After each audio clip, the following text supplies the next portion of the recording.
Mike Carberry, our guest today.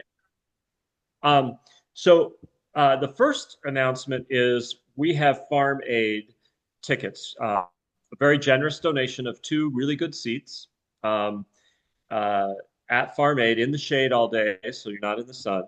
And those tickets are available to the first person who makes a $600 donation to the Iowa Farmers Union. So the tickets were donated, and we are now going to allow our members to to make a donation. It's the first person who commits to a $600 donation will get these tickets. And you can email me, mrussell at iowafarmersunion.org, and we'll have the order of when I receive the email, and we'll go in that order to see who gets the tickets. I'm seeing a couple of guesses on the gestation period. So if you want to weigh in, throw it in the chat. We have our fly-in that is happening in Washington, D.C. with the National Farmers Union September 9th, or September 7th, 8th, 9th, 10th that week. So pay attention. We'll be putting out some information about what our team is there advocating for. I believe we have 8 or 9 people going. A great group of people, real great representation of our membership. So that's very exciting.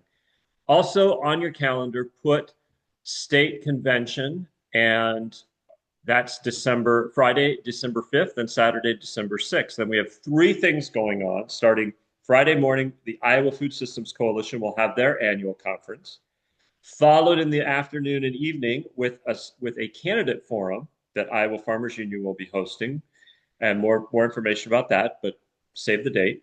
And then all day on Saturday, December 6th, is our state convention, where we'll do panels and keynotes and policy, and all of this will be happening in Ames. So looking forward to seeing everyone there. And just again, a reminder that we are a membership organization, and when you join Iowa Farmers Union and become part of our membership, you are really helping us do the work that we're now doing that's so important, with so many changes in front of farmers, ranchers, rural America, and then right here at home in Iowa.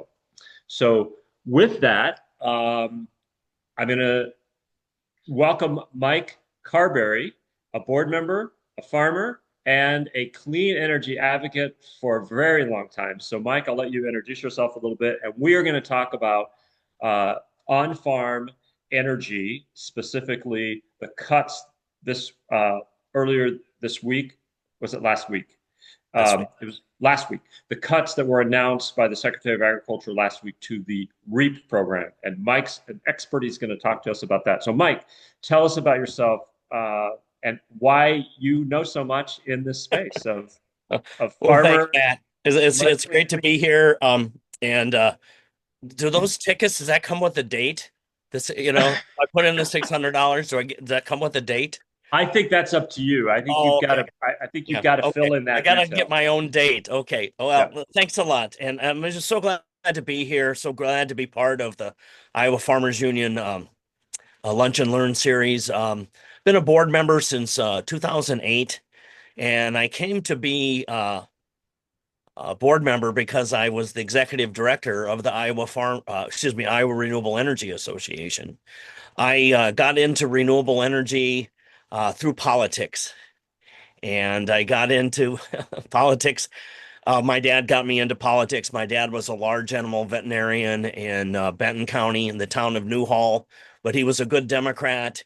He held the caucus in our own living room in a small town of Newhall, Iowa. The first caucus I remember, Jimmy Carter won in 1976. And so I was always involved in politics. And Al Gore, I say, ruined my life when he became our presidential nominee in 2000. And I read a book of his called Earth in the Balance, and it completely changed my life. I said, oh my God, global warming will be the defining issue of our generation, and I need to do something about this. How can I ask other people to do what I won't? So I started finding out how I could get involved in climate change mitigation. And in Iowa, that meant renewable energy. And very shortly after that, I got involved in ag policy. And by 2005, I was doing it professionally full time. And I've done it ever since. And in 2008, I was the executive director of the Iowa Renewable Energy Association, and we had a partnership, iRenew, with the Farmers Union. And the executive director had a seat on the Iowa Farmers Union board. So that's my introduction to the Farmers Union. And I started helping write renewable energy policy in our state policy book. And I've been doing it ever since with the Farmers Union. And I was just honored that I was given an award at the National Farmers Union Convention in Oklahoma City this spring for the work I've done. So I have continued to work on renewable energy policy and sustainable ag policy, which we now a lot of times refer to as regenerative or climate smart energy policy, since that time. And so for 20 years, been doing it professionally. And then about 5 years ago, my two tracks of renewable energy and sustainable ag policy, they went out behind the barn and had a baby, and they called it agrivoltaics, which is dual use of land for both farming and energy production. And if you see the picture behind me, it is solar grazing with sheep under solar panels. And it's just a very elegant solution for energy production. So that's how I got into energy production and energy policy and farm policy. And I've done a lot of work with the Farmers Union, with the Sierra Club. I have my own consulting company. And for the last 5 years, I've worked on siting wind farms and solar farms for a group called Bright Future Iowa. But Mike, yeah. thank you. You have such a depth of experience and breadth. Yeah. Let's dive into REAP. Okay. If you give us just an overview, what is REAP? And then just Sure. the overview, and then we want to talk about what these changes out of the Trump administration and Secretary Rollins. What do these changes mean? So overview of REAP. So REAP What is stands for Renewable Energy for America program. It was put in the 2008 Farm Bill, and it's both a grant program and a loan program administered by the USDA, and it provides grants and loans for agricultural producers and farmers to lower their costs of production. And it's energy efficiency and renewable energy, plain and simple. And it's not just for farmers, it's also for rural businesses and anybody that's on the farm or in rural areas. If they can provide, it's not easy to get, but it is. Iowa has gotten millions and millions of dollars of REAP grants over the years. There's been over 20,000 REAP grants that have been issued, but there's been a problem since the change of administration, and it's gotten even worse starting last week. Yeah. What happened earlier this year? A lot of REAP grants had been awarded but not paid out, and that became very problematic because a lot of farmers and small businesses had made commitments, financial commitments based on those awards, and that money still has not been awarded, and lawsuits have been issued to basically give us the money you said you were going to give us. And that was this spring and this summer. And then last week, Secretary of Agriculture, Brooke Rollins, she was at the Tennessee State Fair, and she basically put the kibosh on the REAP program, especially on solar. And before we dive into those changes, just tell us a little bit about your experience and how, a few stories of how you saw REAP and these energy projects on farms. Yes. What difference did it make? What were the kinds of things happening where these investments were making a difference for farmers? Right. Well, farming has input costs have gone up dramatically over the years, and commodity prices really haven't. So it's been harder and harder and harder for farmers to make a living. And I guess the last time I checked, farming was supposed to be a business, right? And so one of the only ways a farmer and a rural business can make money is to reduce their costs. And that's what REAP has really helped them do, is to reduce, but through energy efficiency or producing their own energy.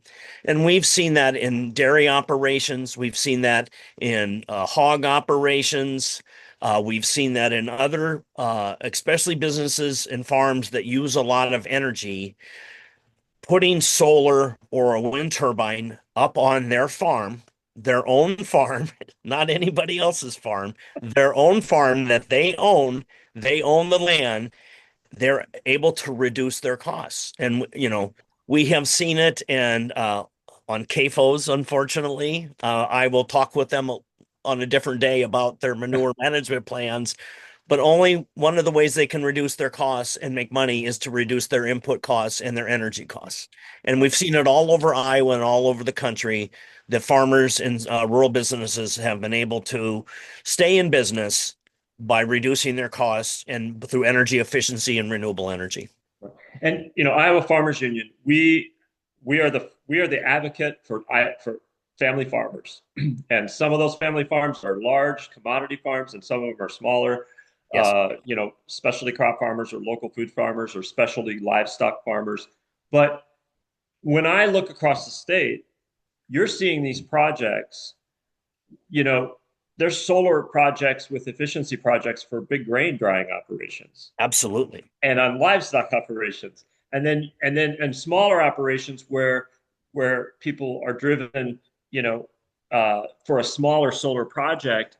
So it's really all scales of agriculture and all the different varieties of agriculture. If the farmer wants to incorporate clean energy into their operation, REAP has been that program that has helped them do that. Is that accurate?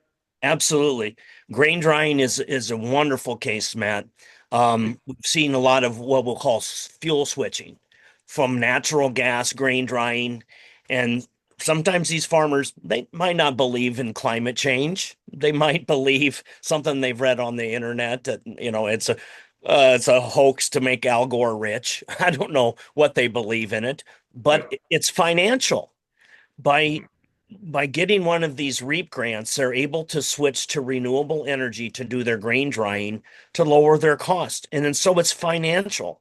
And when I've worked with farmers up at the State House or we've gone to DC, we talk about the economic impacts of renewable energy and energy efficiency.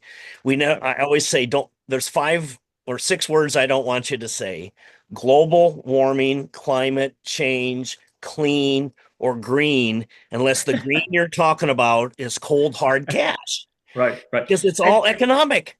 right. But to weigh in on that, I mean, Iowa Farmers Union, we have been a leader, the Farmers Union family, we have been a leader in the idea that climate change is real, it's a Yes, challenge, and farmers can lean in and help solve that problem. And this clean energy on our farms is an important part of that. And I would just say this as well, that when you go back and you have some experience of just the scale of this, net metering in Iowa is helpful in this whole environment. And yeah, farmers led that fight, right?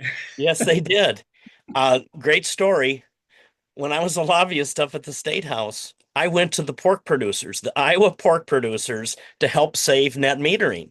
They were putting solar on their hog barns to lower their costs because these hog barns with manure pits underneath have to be ventilated 24 hours a day, 365 days a year, or the fumes will kill the hogs.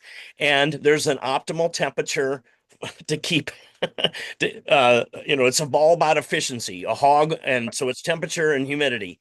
And so one of the ways that they can make more money is to lower their costs. So they were putting the solar panels up. Right. Well, net metering. So I was working for the Sierra Club at the time. Sierra Club went in, and I knew a couple of the house members were actually CAFO owners. And I said, "Can we sit down and talk to you about this?" And they said, "Yes, we saved net metering." And it was, politics make for strange bedfellows. And it was, but back in the day, we kept politics out of renewable energy. It was all about economic development and jobs and tax replacement on that's how Iowa got to be 2/3 of their electricity in the state is produced by renewable energy. We kept politics out of it. And now, unfortunately, politics have gone into renewable energy. and it's gotten very unsavory. Yeah. On that, let's talk about what are the changes. So last week, Secretary Rollins announced that pretty dramatic changes to REAP, Yeah. mostly looking at cuts, right?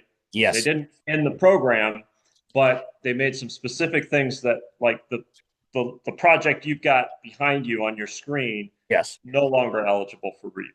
Right. And it's especially on solar. They're using the excuse that solar is taking up too much land and it competes with young farmers' ability to farm, to get into farming and to farm. Right.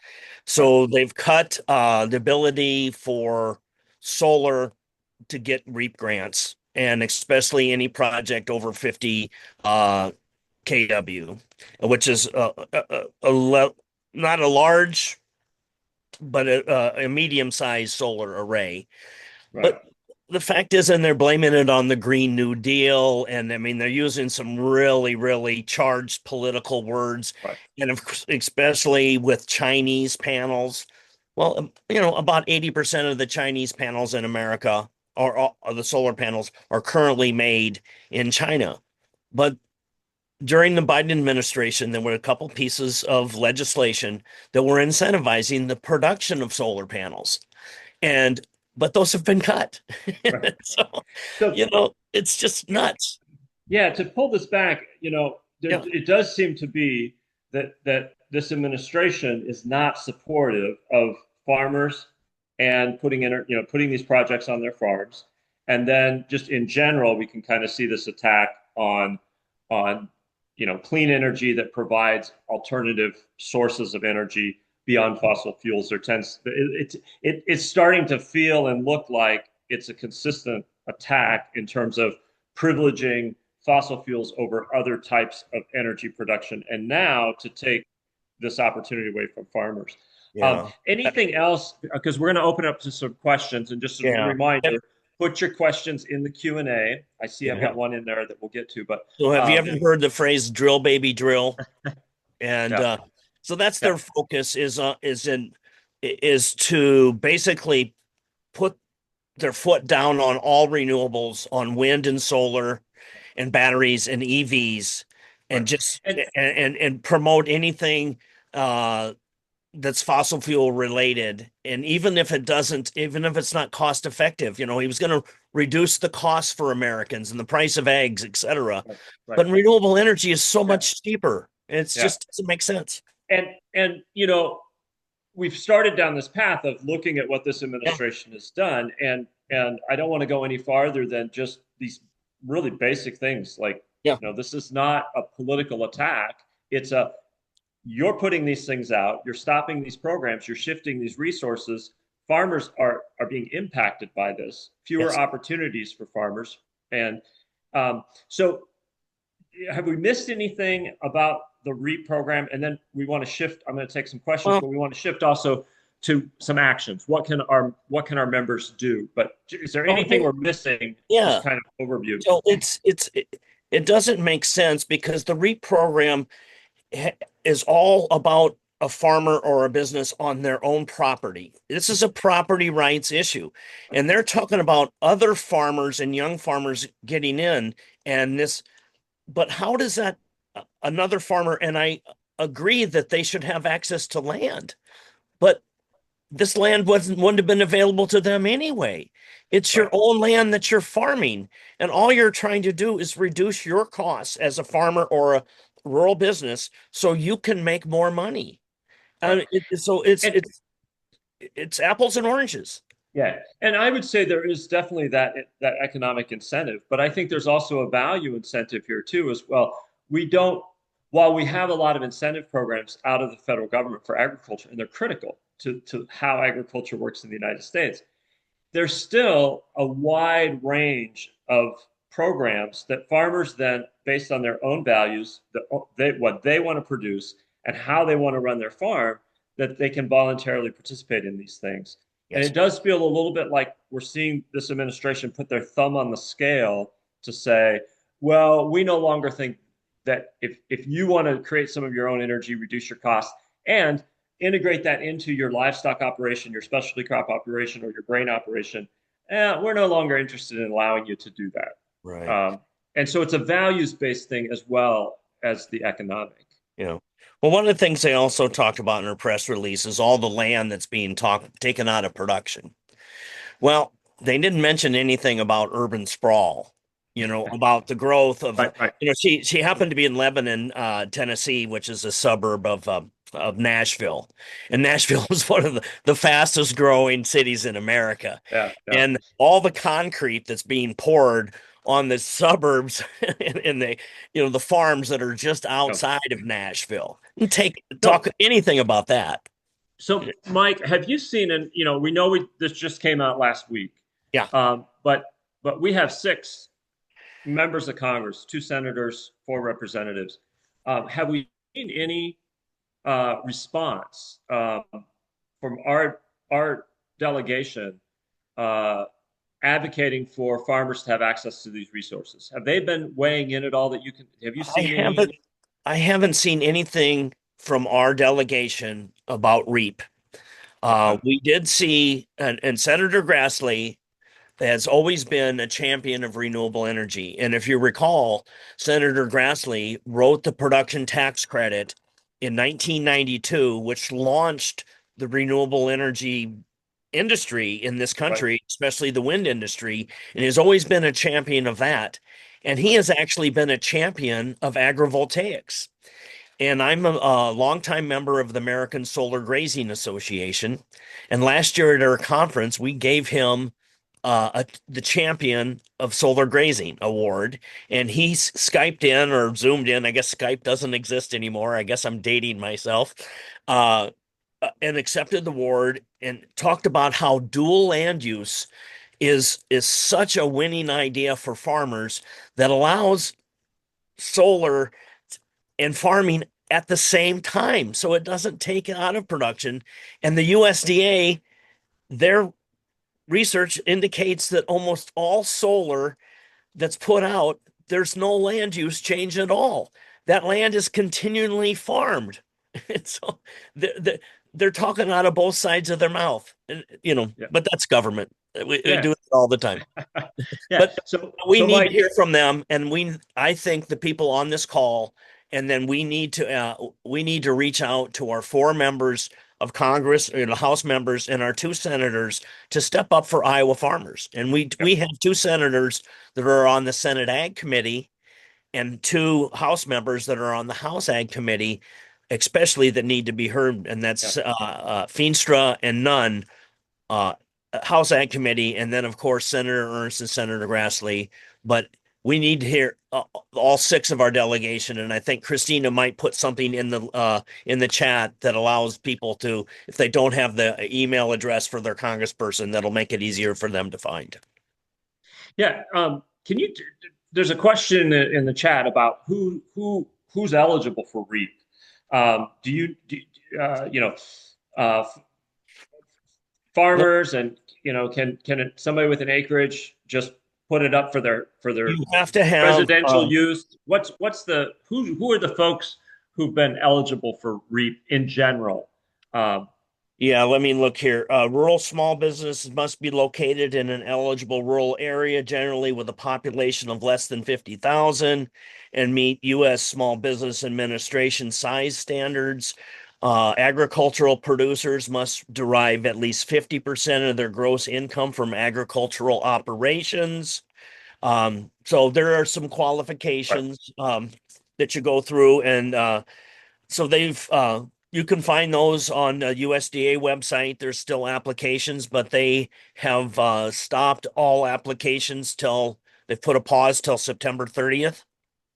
And Yeah, so they're basically putting a halt on the whole program, and they're be much more stringent on anybody to apply. And they're really, really, and so a small wind turbine might be more eligible because a small wind turbine takes up about the size of a picnic table, the right, base. So right, it's not right. taking a lot of land out of production. Yeah. A couple more questions here from the Yep. chat or from our viewers. Um, how does REAP in Iowa um, how does REAP work with the tax credit? Because I think you can combine those. And then that tax credit as well, the IRA tax credit is set to sunset in July of 26. So again, an opportunity right now, but another Yeah. opportunity that seems to be going away. Right. You can get both the investment tax credit, which is on a solar or small wind project, and then you can also get REAP, um, and then the other benefits, depreciation and other things for that. But those are going away, and Right. uh, they're going away very, very fast. They have to be installed by the end of this year. The investment tax credits, the 30%. So it has to be installed and in operation and hooked to your utility by the end of this calendar year. So you better get on it if your intent is to take advantage of that tax credit. REAP grants take quite a long time, but so does connecting to your Right. utility. Right. And that's not a quick thing to do because Right. especially you're talking about distributed generation. Most utilities really don't want you to hook up Right. because that's taking money out of their pocket. So it's Right. difficult to do that. Yeah, so there was a question asking about the picture behind you. So you've got Yeah. livestock, you've got pasture.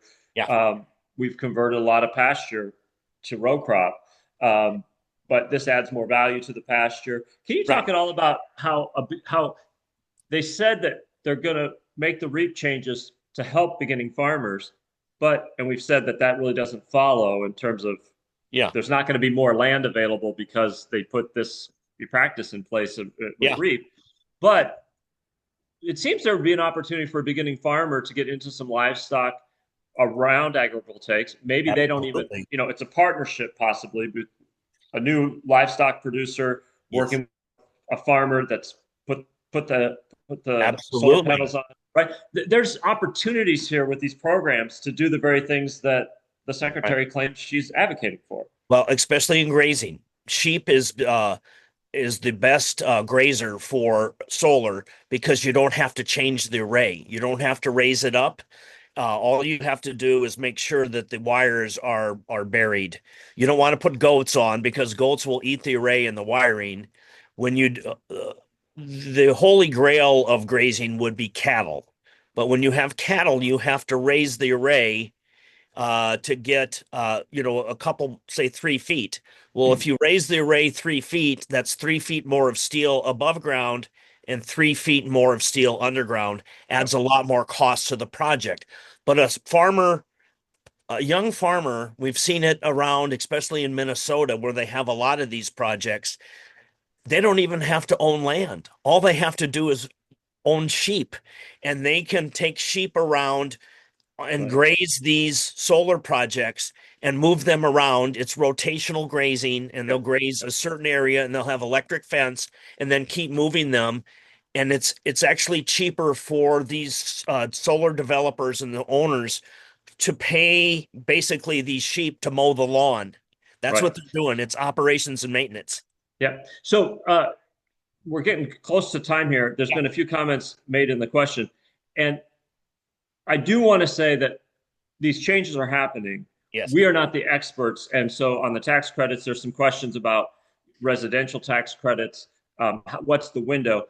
There is still an opportunity for people to jump in. So talk to your USDA office, Yes. talk to developers. We've got solar and energy developers in this state that have led Yes. uh, I for would. for decades now. So do reach out if you're interested. If you've got an operation that you think you still want to do solar, don't just listen to this and say, "Oh, Iowa Farmers Union told us it was over." No, it's changing. This is a good indication to go and talk to folks because there's still a window that you might be able to get into something. And I have a warning on solar. Do not reply to the solar ads that are on Facebook. Go Right, to the right. Iowa Solar Energy Trade Association, Google that, and they have a whole bunch of dealers that have been solar dealers that are reputable, that have been in business a long time, and get a couple different quotes, Right. and tell them you're getting a couple quotes. But do not get one of anybody that knocks on your door or sends you an email and reaches out, those are probably fly-by-night operations that might scam you. Go to the reputable dealers, and you can find those at the Iowa Solar Energy Trade Association. And and you could probably Google them, and maybe I'm sorry that this came up and I wasn't ready. Maybe somebody can, and my email is in the chat, and maybe somebody can put in the chat, can Google the Iowa Solar Energy Trade Association and drop their website in the chat as well. Yeah. So we're conscious of time. We're going to wind it up here in a minute or two. One of the things that we want to make sure that comes out of this conversation is that renewable clean energy on farms is not over, right? Yes. That is still a big opportunity. Iowa Farmers Union, we are going to continue to advocate for it. We have businesses in the state who've built businesses in helping farmers put these tools on their farm. All of that still exists. It's just so disappointing that the Secretary of Agriculture has shifted this one very effective program to make it less effective. That's correct. And so when we reach out to our congressional delegation, we do want to focus on this is a program that has helped a lot of farmers and could help additional farmers into the future. We'd like it to not be changed the way it's being changed. And these investments, whether they're tax credits, whether they're the grants, the low interest loans, this whole the net metering, the whole suite of things that has made it possible for farmers to reduce their costs and increase their profitability around clean energy. We've started moving in the wrong direction. We have. I couldn't have said it better myself, man. All right. Anything else that we haven't mentioned today, Mike? I want to thank you so much for jumping up. So people just have to remember is that once they put the wind or the solar on your farm, the fuel is free forever. Except for maintenance, right? Yeah, that's it. And then you can get the sheep to mow the lawn, and then and the feed is just the grass, or the forage. It's not grass. It usually it's forage. Thank you. I was Mike, thank you. To be here. All right. And as we close, just again, a reminder, we're a membership organization. So if you're not a member of Iowa Farmers Union, jump on our website. You can join as a farmer. You can also join as a friend of the family farmer if you're not a farmer. And there's also a way to donate if you just would like to make a contribution. And with that, Christina has jumped back on. Am I forgetting anything, Christina? That's everything. Again, folks, if you're interested in those farm aid tickets on September 20, make a $600 donation to IFU and they will be yours. Just email Matt about that. I will drop the link just very quickly with more information about those tickets. And I'm available if somebody wants to take me as the date. Are you buying the tickets? I will buy one of them. I will buy one of them. I just need somebody to go with. I mean, Willie Nelson and oh my gosh, the lineup. Neil Young. I mean, it's only 3.5 hours from Des Moines. All right. Well, Christina, I'll turn it over to you to close us out.